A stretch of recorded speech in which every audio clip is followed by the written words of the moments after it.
So today, for Truthpaste, we're going to talk about Seattle being in the news again, and not for something so positive. Or is it? A lot of you probably saw in the news out there, maybe Facebook today, there was a rally going on for Bernie Sanders at Westlake.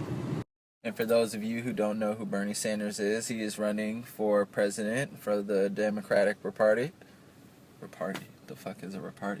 Look, Bernie is a Democrat running for president, pretty much.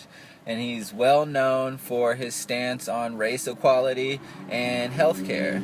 He's also all for helping out the veterans, as he himself is a veteran. So on paper, he sounds great. Race, veterans, healthcare. Personally, I got no problems with Bernie Sanders. We straight. I got some advice for you, though. I mean, for the people who are putting your rally together, I got a little bit of this Truthpaste waiting for them if they want it. And as the senator gets on stage and begins to speak, these two black women get on stage and cut him off, right? So you find out that they're from the BlackLivesMatter movement. And that's a whole nother topic in itself about why that's labeled. You think about it, like every city has their own group of black people trying to do something to better their community. It's not all Black Lives Matter. To be honest, I think the Black Lives Matter movement is more so something on Twitter that's been glorified by the media, so now there's just a name to black people. Anyway, these girls get on stage, they stop the senator from speaking, and they have something to say. They want to get on the microphone. They got a message. I can respect that. I'd be lying if I told you that when I saw that I wasn't thinking, ooh, nah, ma, don't do it, don't do it. Honestly, it's not even about what they did because I understand. It's just how they went about it because it satisfies a stereotype about black women. And another gentleman gets on the mic and now there's a struggle for it. And I'm guessing that this is probably the campaign manager, the guy who's putting it together. So this is his job. And I understand the other side of it too, so I'm sure there's a PR person down there like, oh, no, don't, no, please no, oh my God, no. When this goes down, that's a PR nightmare, because now it's all hands on deck, because your phone's going to be lighting up for about 48 hours, buddy. So there's a struggle for the mic, and just an arguing ensues on live mic, on a hot mic, which just sounds awful. And if you're the sound guy for that thing, you need to hit the mic on that one, man, because some stuff might get said that this crowd doesn't need to hear. You pull the plug real quick. At the same time, I bet you the sound dude was a brother that was like, nah, let these girls speak. And if that's the case, I feel you, bruh. The manager, the person I think is the campaign manager, lets the crowd know that they fully support the Black Lives Matter. The fuck? The crowd know that they fully support the Black Lives Matter movement, which to us is like whatever, we know you have to say that, you just have to.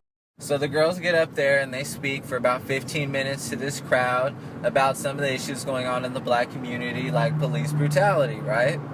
I'm thinking, cool, great, you got an audience, you're bringing up a topic, you're building awareness, dope, I like it, keep going. Now, for those of you who don't know about Bernie Sanders, I want you to go look up his fan base. My guess is that it's probably all white. You have this audience at your attention. You're sharing this with people who don't know about it. Here is your opportunity to make something happen. And then it happened. Bernie Sanders made a comment about how progressive Seattle is, which it is, but this young lady brought up the white supremacist liberals. For some of you, that term probably sounds ridiculous. It probably sounds like emotional cheating. It's that kind of ridiculous, right? Because a lot of the times we associate white supremacy with being a conservative Republican. But you can be a liberal. For those of you who live in Seattle, I've got a great example for you. So, when gay rights passed, the crosswalks were painted what?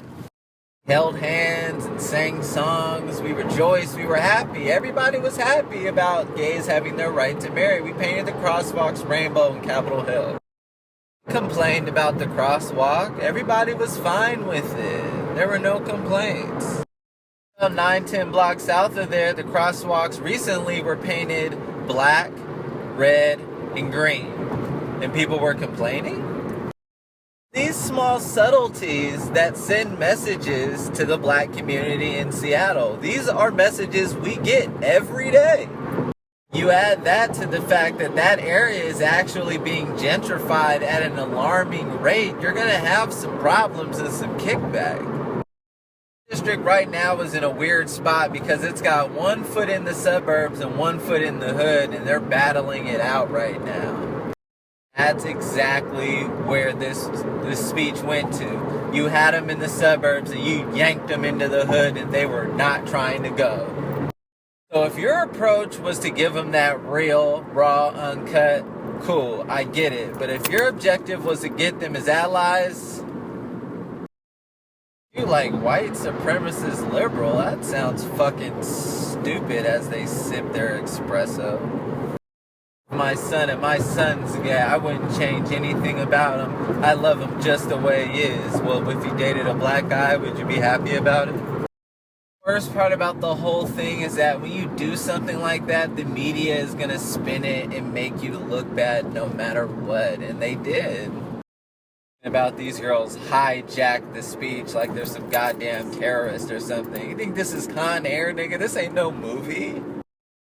Who came to see the senator speak didn't get the opportunity. Like, now we're supposed to feel bad for Bernie, like, oh my God. People were leaving are like, why would they do something like this when they should know Bernie is their best ally? Well, hold up. Let's think about that for a second. Because someone says they're going to do something for you doesn't actually mean that they are going to do something for you. Even this old white man seems like something far from the truth. We don't want no parts of that, really. You're going to have to do some strong convincing for us. If these girls were able to get an audience of this size to send that message to, do you think they wouldn't go at that opportunity? If you're really about this shit, Bernie, why not already have them incorporated into the speech already? Why is this something new?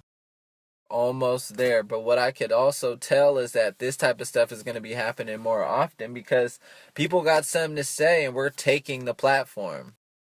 I'm tired of the news coming out when it's tragedy. When someone has something to say, they're long gone. Well, we're going to start taking the microphone and start talking now. Fortunately, Bernie Sanders was an example of someone who talks the talk but may not be walking it quite well with his old ass. I hope this was a wake-up call for both parties because we both need each other if this thing is going to happen. We don't need to interrupt anybody, but we need a platform. The sooner you stop looking at it as headline news and start looking at it as a legitimate nation problem, we'll get closer to it. But if we don't, or this will continue and it'll just turn into by any means necessary. Your choice. Brush up.